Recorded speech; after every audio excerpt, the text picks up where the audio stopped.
Depois de todo o dia dirigido pelos estados de Novo México e Arizona, Estados Unidos, o cansaço era tanto que quase não conseguia manter o carro em linha reta. Tudo que eu precisava naquele momento era uma ducha quente e uma boa noite de descanso para recuperar as forças e seguir viagem. Porém, segundo o GPS, a cidade mais próxima estava 100 quilômetros à minha frente. Eu não sabia o que fazer. Pensei em parar no acostamento e tirar uma soneca, mas o medo de um assalto ou de coisas estranhas que acontecem em rodovias americanas assustava. O único jeito era seguir dirigindo de uma maneira ou outra. Uns 20 quilômetros depois, toda a minha preocupação acabou ao ver uma placa avisando da existência de um hotel 2 quilômetros adiante. Meu coração alegrou. Pisei no acelerador e em questão de minutos saí da rodovia e parei o meu carro no estacionamento de um hotel que mais parecia fechado ou abandonado. O lugar era estranho e silencioso. O estacionamento meio escuro e vazio. A maioria das luzes piscavam como se fosse apagar ou queimar a qualquer instante. Todos os quartos estavam fechados e escuros, sem o mínimo sinal de hóspedes. E para completar, o velho neon sobre a sala de recepção tinha metade das letras apagadas.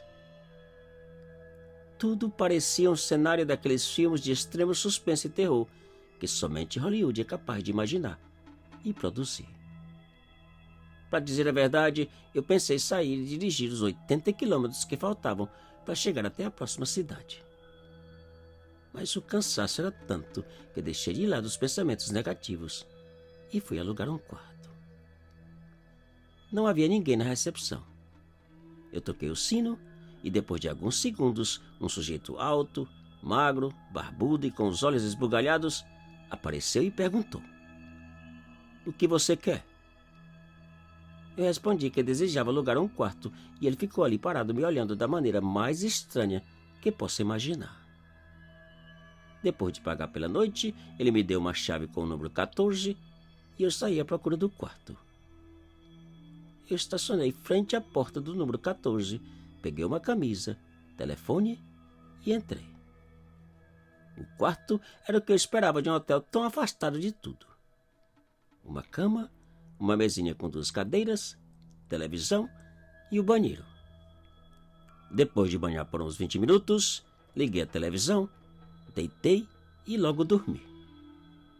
Por volta das 2 da madrugada, acordei com um barulho estranho, como se o hóspede do quarto número 15, o único depois do meu, tivesse arranhando a parede bem por cima da cabeceira da minha cama. Irritado com o barulho e a falta de respeito, bati 3 vezes na parede. Os arranhões pararam e o infeliz respondeu com 3 batidas. Mas tudo acalmou. Poucos minutos depois, os arranhões recomeçaram e não pararam apesar de eu bater e gritar que parasse. Liguei para a recepção e ao terminar de ouvir a minha reclamação, o recepcionista ficou calado por alguns segundos e disse: "Impossível. Aquele quarto está vazio." Eu lhe disse que não, que havia alguém no quarto e que por favor fizesse alguma coisa, pois necessitava dormir. Uns 5 minutos depois, eu vi os passos do recepcionista aproximando. E os arranhões pararam. Porém, algo estranho aconteceu.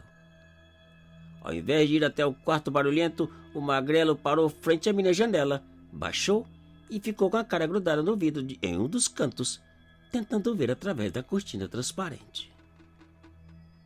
Do escuro do meu quarto, eu fiquei apavorado, olhando para sua sombra, sem mover e sem saber o que fazer. Pouco tempo depois, ele levantou e saiu rumo à recepção, sem sequer checar o quarto. E o telefone tocou e eu atendi. Enquanto o magrelo mentia dizendo que o quarto vizinho estava vazio, as batidas na parede começaram e eu perguntei se ele ouvia. Ele disse que não e, sem mais conversa, desligou o telefone. Cansado do abuso, eu resolvi sair, e enfrentar o mal-educado do vizinho. No momento que bati na porta, as batidas pararam. Bati outra vez e a porta abriu sozinha. A luz do quarto e do banheiro estavam acesas e não havia ninguém. Eu fiquei parado na porta, olhando para um lado e outro do quarto, sem entender o que passava. Quem bateu na parede? Quem arranhou? E enquanto pensava, eu vi que sobre a pequena mesinha ao lado da porta estava uma nota escrita em vermelho que me fez arrepiar dos pés à cabeça. Olha debaixo da cama. Naquele instante, a coragem acabou. Eu corri de volta para o quarto, tranquei a porta, coloquei uma cadeira contra a maçaneta e fiquei ao lado da janela esperando ver se o vizinho aparecia. Mas ele não saiu. Não apareceu. Poucos segundos depois, o telefone tocou.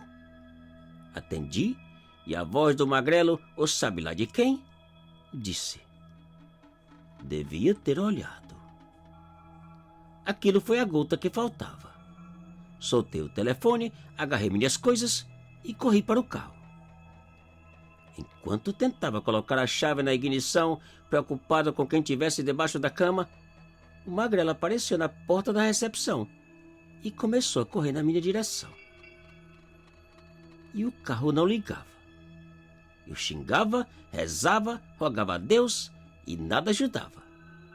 Nada adiantava e o magrelo chegava com um facão nas mãos. Para piorar ainda mais o meu desespero e pavor, a porta do quarto barulhento abriu e um outro magrelo, igualzinho ao recepcionista, apareceu atrás do meu carro segurando um outro facão. Agora eu tinha certeza que não tinha como sair dali vivo. Que tudo estava acabado. Que era o meu fim. Os dois magrelos aproximaram e ao chegar ao lado da minha janela, o milagre aconteceu.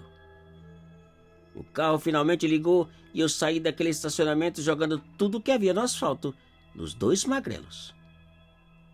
E tudo acabou. O que passou com aquele hotel e os magrelos, não sei. Talvez a polícia fez caso da minha ligação e tomará alguma providência. Caso contrário, o hotel continua aberto e os dois magrelos esperando por uma outra vítima. Por um outro hóspede cansado.